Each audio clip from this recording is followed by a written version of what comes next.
I still can't believe Dr. Stone has officially come to an end, Yes, man. sir. Like, we really started off with everyone being forced to do the mannequin challenge, to then Senku breaking free and creating his own hardcore Minecraft survival world, to then having to go to war with Tarzan's cousin over political and ideological differences, to then going on a One Piece level adventure where they run into prehistoric Kevin Durant, to then sailing all the way over to America where they are greeted in the most American way possible, where they somehow managed to colonize the colonizers, which then brings us back to the present moment where they have decided to go to the moon. Yes, the actual moon. Senku really speedran to modern civilization faster than Kai Cenat and Aisho Speed are going to beat their Minecraft marathon. Anyways, I low-key grew up with this show. I watched it from season 1 all the way till the end, and I was blessed enough to not have the manga spoiled for me, so it was truly an amazing journey as an anime only. This video has been requested by so many of you guys in the comments, so let's cut the yapping and get straight into the meat and potatoes. We end up finding out that the Medusa has the ability to bring someone back from the dead if it's activated within seconds of them dying, which means they could potentially reach immortality if it falls into the wrong hands. Imagine the billionaires in our world got a hold of such technology, we'd be cooked. They already came to the conclusion that Y-Man's on the moon, so Senku revives Zeno as they have a temporary truce to build a spaceship. My initial thought was that they were gonna like get boomed the moment they left orbit, and think about it, something smart enough to like create the Medusa probably has the technological advancements to hit their rocket with a Zapatron from across the map. They go about the process of collecting the materials and building the parts for their spaceship, and not gonna lie, after the way they pulled out of my heartstrings and had me clenching my butt cheeks for majority of last season, I really don't mind the start of this season being a lot more vanilla and slice of lifey. They also revived some of their old ops from Zeno's army as he gets them up to speed on their plans. I still can't get behind this whole forgive and forget thing that they got going on in this show. Don't think I forgot how you did my Pookie, Wookie, Tsukasa, Kohaku, and Hyoga. Literally Swiss cheese them. They split up the workload as Zeno will continue working towards the rocket while Senku focuses on rebuilding their ship so they can sail across the world to get the materials they need and eventually unpetrify the rest of the people. Having Zeno and Senku working together is the equivalent of playing Minecraft creative mode as they quickly finish the engine for their ship and set sail on their journey back to Japan. Seeing as they resumed radio wave communications whilst traveling across the sea, it means that Y-Man also knows that they are somehow back in action, but instead of sending his usual Y messaging, he straight up asks them whether they wanna die. This man is a certified crash out. I don't want to meet nowhere. Pull up in front of my house. Matter of fact, you ain't even got to pull up in front of my house. Pull up in front of the motherfucking precinct and let's bang out. Right down the block. You know where it's at. You studied my whole neighborhood. I hate you, nigga. Let's die. After trying to send a reply back to Y-Man but getting left unseen, Gen deduces that Y-Man must be someone who considers himself wildly superior to them since he has no interest in even responding to their messages. This likely means that he won't start throwing down Medusas instantly, which gives them enough time to gather some essential materials. Before we can get back into the meat and potatoes, today's video is sponsored by NTE. NTE is a supernatural urban open world RPG where you can explore the city of Heferau, investigate strange anomalies, battle powerful enemies, and experience a world where the supernatural has become a part of everyday life. The game features full cross-platform support and is available on PC, PlayStation 5, Android, iOS, Mac, Steam, and the Epic Game Store. Version 1.3 arrives on August 19th with a brand new main story called the Fogden game, alongside the enormous new Duskmoor district. There are also new events including beach volleyball and bike riding, new swimsuit outfits, and even a jet ski. But the biggest addition is the new character Zankou. Zankou is an elegant but ruthless DPS main who possesses the Eye of Delusion. This ability allows her to sense people's emotions, manipulate their minds, and create entire illusionary worlds. The darker the emotions of those who caught in her gaze, the stronger she becomes. What makes Zankou especially interesting is that she isn't presented as like an innocent victim waiting to be redeemed. She understands the harm she causes and fully embraces the person she has become. Beneath her calm and composed appearance is a patient predator who treats the fear and despair of her enemies like playthings. You can experience Zankou's story and discover what awaits inside the Fogden game when NTE version 1.3 launches on August 19th. Click the link in the description or pinned comment to play NTE now, and thanks again to NTE for sponsoring today's video. Now we can get back into the meat and potatoes. They hit up Barcelona to mine a specific ore and to help Francois get her hands on olive oil, and man, she just continues to prove that she's wifey material, cooking up Gordon Ramsay level eats with nothing but sticks and stones. They revive some locals and win them over by cooking them their food and explaining their plans and goals to them. These guys are really moving like the reverse of Odysseus and his men. Senku explains that he needs their help in the form of manual labor, and let me go ahead and stop you right there. He got these people slaving away for some imaginary non-value Mario coins. I'm here to let you guys know right now that I'd be the most uncooperative worker of all time. Think about it. To the people who got revived, it probably feels like no time has passed. So in my head, I was just slaving away at a 9-to-5 job, living paycheck to paycheck, suffering severe back pain, and worried about whether I would even, get to retire. I'm taking a smooth 6-month vacation. No way you're putting me straight to work after waking up. Let me know in the comments if you think I'm tweaking. Anyways, after they mine enough of them Zelda Tears of the Kingdom Zonite crystals, they say that they need to find someone who's extremely skilled at maths to help them in the building of the rocket. So they decide to go to the city of math in India. They quickly use one of their mock-up rockets to blow a hole in the Panama Canal, which allows them to fast travel there. Ryusui says he knows the exact person for the job, and they are hyping this Tsai guy up like he's Captain Marvel, the answer to all their problems. Even Senku said that they need someone who's even better at mathematics than him. This is like trying to find someone more skilled than Satoru Gojo. Anyhow, they touch down in India, and the first thing these guys do is start snatching all their spices. They ain't waste no time, straight to the legendary loot. Senku and Chelsea quickly team up to locate the approximate location based off Ryusui's knowledge as they go to revive him. And not gonna lie, this character design is tough. He's stated to be half Indian and half Japanese, and he's extremely grateful to the crew for freeing him from the stone. But as he turns around and comes face to face with Ryusui, bro gets so shook he hits the jets. He says he fled to India just to get away from the Nanami conglomerate. For a second, I thought they were working this guy the same way Mr. Krabs works SpongeBob, but nah, turns out he's actually Ryusui's big brother, and he doesn't like Ryusui because of his greedy nature. Damn. Whilst they were growing up, their father realized his child was a Senku level genius, grasping advanced calculus at like the age of 3. They basically forced him to stay in his room and study without letting him follow his passions for video games and coding, or enjoy like the usual freedoms of a child. And I can't even blame bro for being mad. I'd be pissed too if I missed out on Prime Mario Kart, Prime Skylanders, Prime Fortnite, and watching Prime Avatar on Nickelodeon. Come on now. They also did the same to the Ryusui, but his goated mentality still allowed him to enjoy his life. He even told his big brother that instead of running away from his responsibilities, he should just do everything. Finish all the work that they want you to do, then use your free time to code and play games. And not gonna lie, he's right. These guys grew up in like a top 0.001% household. They're low-key ain't really much to complain about, bro. Ryusui deeply loved his big brother and always wanted to spend time with him, but Sai just saw him as like yet another part of the Nanami conglomerate, taking him away from his passions, so he enrolled in an Indian university in the hopes of getting away from his family. Damn. I know a couple people in my real life who purposely attended a university far from home in the hopes of getting away from a toxic household. He asked Senku whether there are any computers in the stone world, when Senku says they are like 5 years away from building something like that, which sends bro into a crippling depression. The gang has low-key already written bro off, but the Ryusui vouches extra hard for him, as the next morning we see that bro is manually writing code on the wall.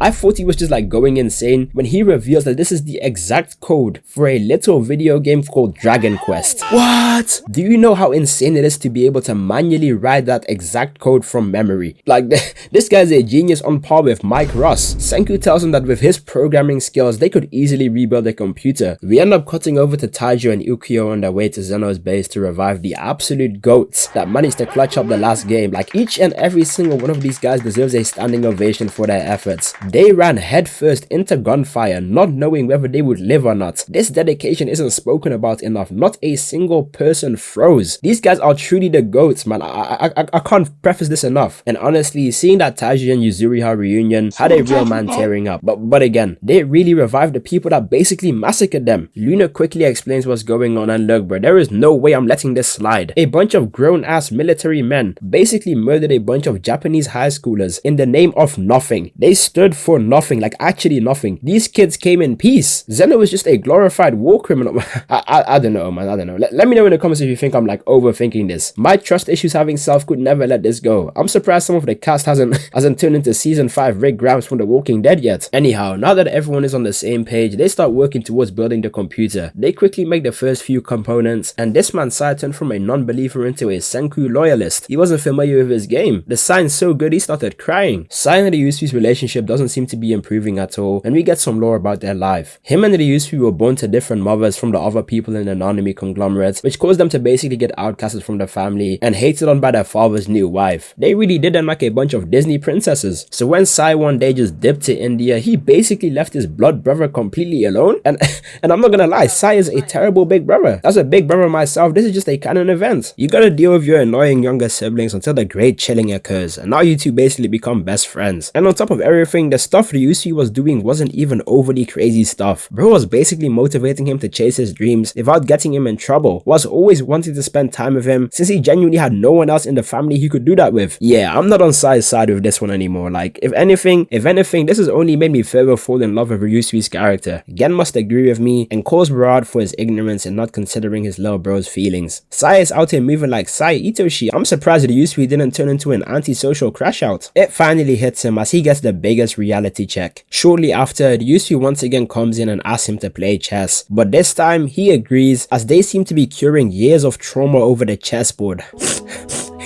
He's cutting onions, man. He's cutting onions. Off topic though, their father has officially made it into the terrible anime dads hall of fame. They continue their endeavors to try and make a computer, since without one they won't be able to make an accurate landing on the moon and would likely end up drifting into space. Next thing you know, they'll come back as the Fantastic Four. They are making great progress as they continue their colonizer side quests, gathering materials, reviving allies, and setting up more and more fast travel points across the map. This is really the type of stuff Link be doing in Zelda games just to rescue her. Ukiyo and Yo made their way back from Corn City with more revival fluid, as well as the Medusa they managed to fix at the end of last season. Kohaku asks Senku why they need it when he drops a bombshell basically telling everyone that the 3 people who go on this moon landing mission won't be returning since they don't have enough time to create a return craft. So the plan is to kamikaze Y-Man like them wall breakers from Clash of Clans, petrifying everyone on the moon. Then after like a certain amount of time, they can eventually get rescued and revived by the people on Earth, but still it would likely take decades before that happens. It's a hard pill to swallow, but everyone understands the gravity of the situation, except for Chrome and Suika, who decide to do their own mini side quest and build a return rocket because they don't want to lose their friends. Anyways, they decided to build a spaceship in Japan, so they begin their run back home, reviving the people on Treasure Island, eventually making it to their spawn as they go to Ishigami village to revive their day ones. And I always forget Ruri is just as much as a demon as Kohaku. Them gorilla genes didn't skip her at all, and I think the petrification basically healed any other health issues she may have had in her body. Senku and Chrome compliment Yuri on her smart innovation to create a wall to protect the statues in case there was ever like an emergency, when she says she's never seen this wall before, as it cuts over to none other than the dog and the boar from when Suika was a child.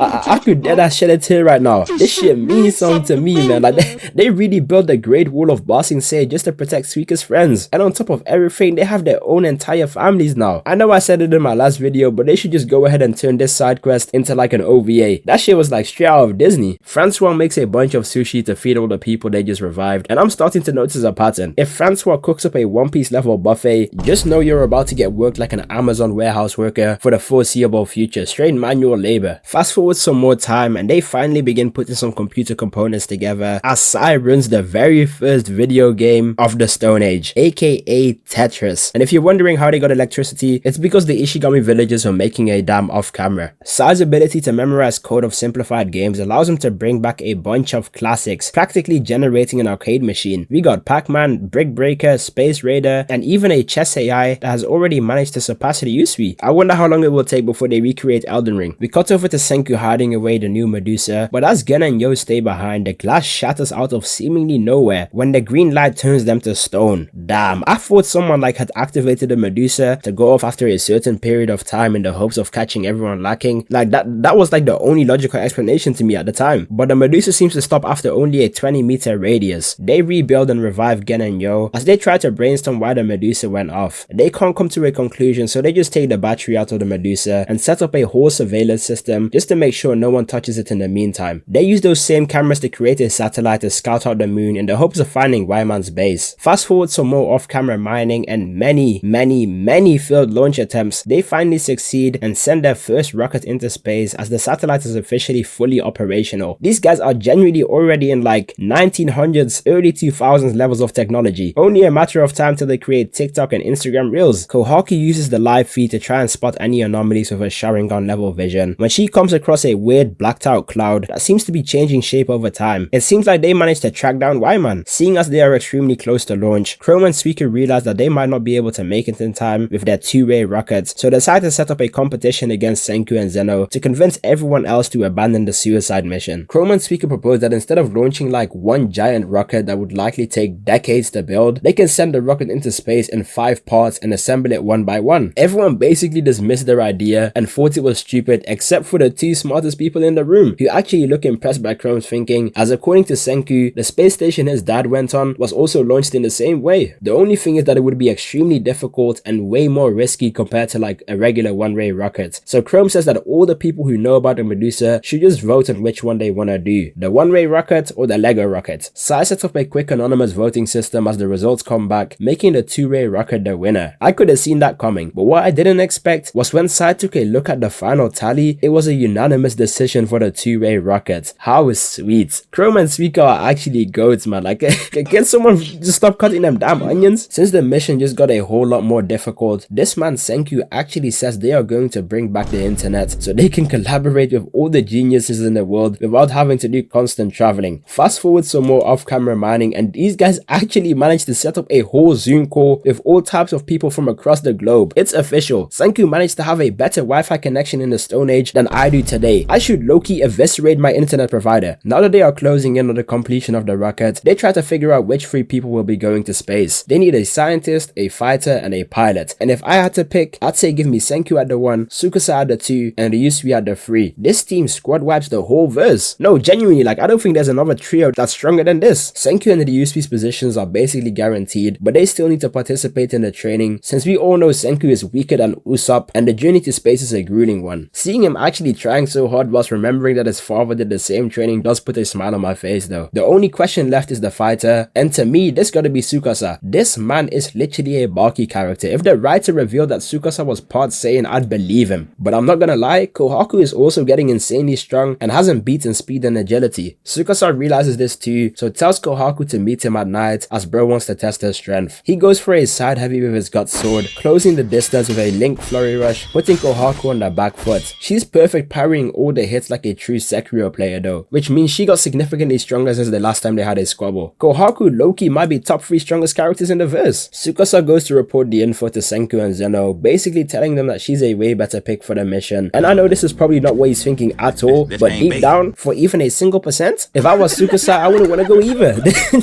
This mission sounds like a death trap. He's got a sister and girlfriend to take care of. Anyways, that makes the official lineup of astronauts Senku, Kohaku, and Ryusui. Ryusui is overly giddy that he gets to go to the moon, and I gotta respect it. He's just someone who wants to experience everything there is to experience. The last piece to the team's puzzle will be the combat. Since Wyman will likely use the Medusa to attack, they created 2 anti-Medusa devices. The first one is basically a watch with revival fluid that you can activate the moment you see the green light, and the second is a grenade web gun that they can shoot at the Medusa to destroy it. Luckily Ryusui is a good shot, but he can't help but feel like he's not the right man for the task. Bro is getting imposter syndrome of doom. He goes to venture up the mountains as he goes into a cave sealed away behind the waterfall, where we see none other than Stanley Schneider's statue. Damn, they got bro sealed away like Tai Lung, and I don't blame him. A domestic terrorist hazard to the globe. I'm surprised they didn't break his statue into 5 pieces and scatter them across Japan the same way they did to Sukuna's fingers. And yes, I understand that Stanley is both a better pilot and a better shooter than Ryusui, but I don't care. You cannot revive King Von for this mission. Ryusui goes to Senku and lays his heart out bare. Even though Ryusui wants to go to space so badly, he understands the importance of the mission, which Senku also gets. They go to tell Zeno, and this man almost turned into a tsundere. Yeah, I guess we can revive Stanley. It's not like I care or anything. They tell the others, and they actually have a normal reaction. Ginro is low-key just a regular dude with regular responses, because why are we reviving Doflamingo? Look, some people need to be gone, bro.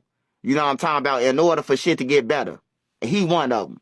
They revive him and he's trying to act nonchalant like he didn't commit war crimes and break every law under the Geneva Convention. Zeno gets him up to speed as he quickly proves why he was the most skilled person for the job. And I don't care about efficiency, man. It's all about keeping up the agenda. I just want my goat to the Ryusui to live his life to the fullest. Seeing my jolly goat cry truly hurt my soul. We are nearing launch day with our new astronaut lineup of Senku, Kohaku, and Stanley as they speedrun making some last minute gadgets for the people who helped building the rocket. And I can't help but feel like this is like a final goodbye in case Senku dies. Like, he's giving everyone, their dream wish in case he never comes back. I don't know, maybe I'm reading too deep into it. While you're, cooking things up, how about you make me an air fryer? Fast forward and it's time for the launch, and I'm not gonna lie, I feel like they butchered this scene, man.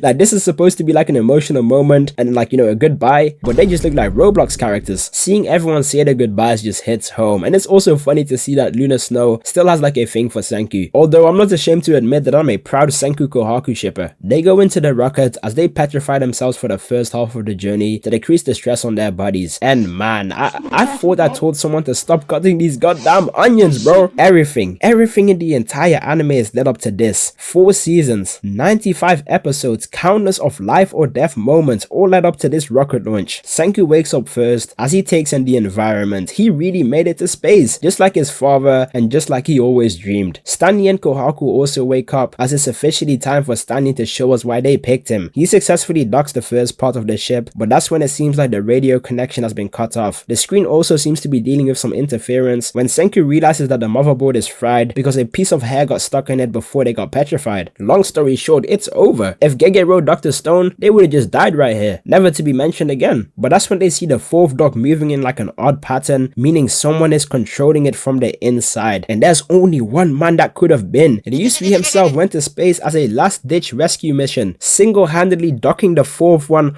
on his own without any help or visual. That's what I'm talking about. That's why he's the MVP. That's why he's the GOAT. The GOAT. He brought them a replacement panel, meaning they can easily dock the 5th panel and recontinue the comms. They officially land on the moon, and you already know Senku gonna do some aura farming, dropping his iconic one-liner as he sets foot on the moon as the first human for the first time in thousands of years. This is exhilarating.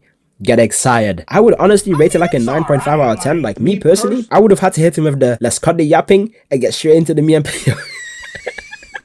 Alright, my bad. Ryusui will stay behind on the ship in case anything goes horribly wrong, while Senku, Kohaku, and Stanley try to locate Y-Man. They are riding towards the black cloud Kohaku spotted when Senku asks Kohaku to open the Medusa's capsule, as Stanley grabs her hand and asks what the hell she's doing. Turns out Y-Man started moving like an indie Steam horror game and copied Senku's voice to fake comms to Kohaku, tricking her into opening the Medusa. It worked as Kohaku quickly tosses it away, barely escaping the blast radius, but before they could even really process what happened, the giant cloud they were looking for appears, as it's revealed that they are millions of Medusas. No humans, no aliens, no demons, no jinns, no Freezer, no Eisen level strategists, just a bunch of Medusas. Wow. This had me flabbergasted, like perplexed, confused, discombobulated. I was like, this whole time the Medusas were like alive and petrifying humanity? A bunch of like hyper advanced technology that somehow managed to gain consciousness. Like, they only repeat the same voice stem asking Senku and his team whether they want to die, and those are usually fighting words. But that's when Chrome asks what if the Medusas were actually trying to protect them. Senku quickly uses his brain to try and find common ground and somehow prove to the Medusas that they want to live and they are useful to them. He comes to the conclusion that the Medusas are looking for some sort of like host species capable enough to take care of them, so he tells them that they have gained the ability to create the batteries they are powered on. And then in the most Senku way possible, he tells them to stop trying to petrify humanity. One of the Medusas ain't trying to hear all that and still goes to petrify them when another steps up and tells them to stop, which means they aren't some sort of like collective hive mind, but actually have individual thoughts and ideas. This is insane. The Medusas confirm Senku's theory and tell him that they are indeed looking for a host species that they deem worthy enough, and those who aren't worthy just get petrified, basically making them immortal in the hopes that they eventually become intelligent enough to become better suited for them. Like, I know this is a lot of information to take in, so stay with me. The Medusas believe that petrification is a blessing, since humans basically achieve eternal life and never die, which is the same thing like they are seeking. The petrification device is built in a way where those with strong brain activity can remain awake and eventually awaken before other people, and they thought that those people who awakened after the first wave of petrification would be smart enough to realize the usefulness of the Medusas, which would mean that they found a suitable host that would be able to take care of them. Wow. That's why there were a bunch of new Medusas rained down on Treasure Island, since they thought that after the new humans reawakened, they finally found a suitable species, not realizing they were geniuses, but just descendants from the people on Byakuya's spaceship. A few more years later, Senku and Zeno awoke for having high brain activity, but even after they were revived, neither of them started working on figuring out the Medusas and just started like reviving like a bunch of people, which led the Medusas to be confused as to why they didn't desire eternal life, thus birthing Y-Man. This is extremely interesting. That basically does confirm that Senku and Zeno are the two smartest people on the planet. Long story short though, this is what's gonna happen if AI continues to advance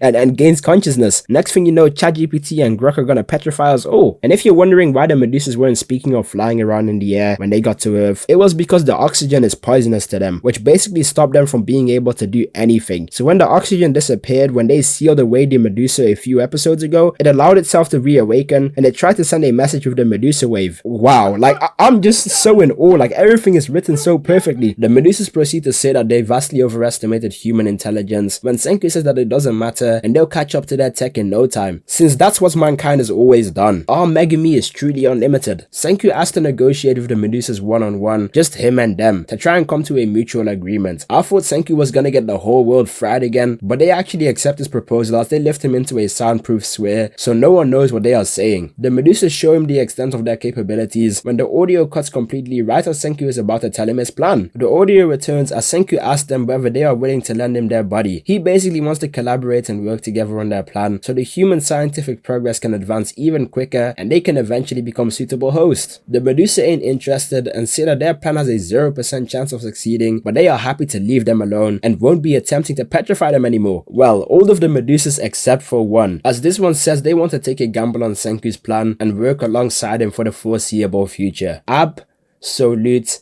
cinema. That's all I can say. This gotta be one of the most satisfying final villain conclusions ever. Like, I didn't expect it, especially based on the fact that anime endings tend to have a bad reputation of being terrible. The science team and the new Medusa friend returned to Earth, successfully landing and completing the space mission. They did it. Anything is possible.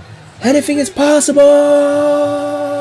Senku genuinely saved the world, an actual superhero. We don't even get to bask in the glory though, as we instantly get this honestly insane time skip. Like, there is cars, planes, and paved roads. Like, humanity is actually rebuilding itself to its old ways. Gen became a foreign politician, basically taking care of the post-Stone Age world and keeping everyone up to date on what happened, since he was amongst some of the first people to be revived. The Usui is on track to becoming the first trillionaire, since he's making money off rebuilding the world's infrastructure. Tsukasa basically turned into Spider-Man fighting crime, since a lot of people have been revived, which obviously causes conflict. Ukiyo is a chairman for some company. Mars, Kirisame, Magma, Yo, Ginro, and Kinro all became police officers. Kyogo, Homura, and Kohaku became martial arts instructors. Luna and Nikki went back to college. Chelsea is still a geographer. Sai is still a coder. The ex-Zeno army are still working for the army. Minami is still a reporter. And the Treasure Island guys are basically their own country. Taiji, Yuzuriha, Mirai, and Ruri are all working at Yuzuriha's fashion company. And of course, they finally made due on their promise from season 1, as Taiju and Yuzuriha get married. Like, it's all come full circle. Taiju is lucky as hell though. He married his childhood sweetheart who ended up becoming the CEO of a fashion company. He's low-key living the dream. And Chrome even manned up and told his childhood crush Ruri that he's going to marry her the moment he finishes his science project. Sensational. The only complaint I got is that, like, I wish they at least made their appearance a little bit older, since I'm guessing many years have passed by now. Like, MHA did it perfectly. They didn't change the characters too much, but they were clearly aged up. And sweet mother of pearl, why is Senku a woman with giant bazongas? Turns out this isn't actually Senku, but one of the scientists gathered by Senku and Zeno to work on the science project. And look bruh, are we really gonna ignore the elephant in the room? An older woman, looks exactly like Senku, and she's a genius scientist. Coupled with the fact that Senku is an orphan, this gotta be his mother, right? Like, or maybe a cousin? Like, I don't know. Then again, I bet Senku probably figured as much and just doesn't care enough, since he only considers Byakuya as real parents. The gang goes to celebrate Taiju and Yuzuriha's marriage with Senku, who's in the middle of working a secret project. And I knew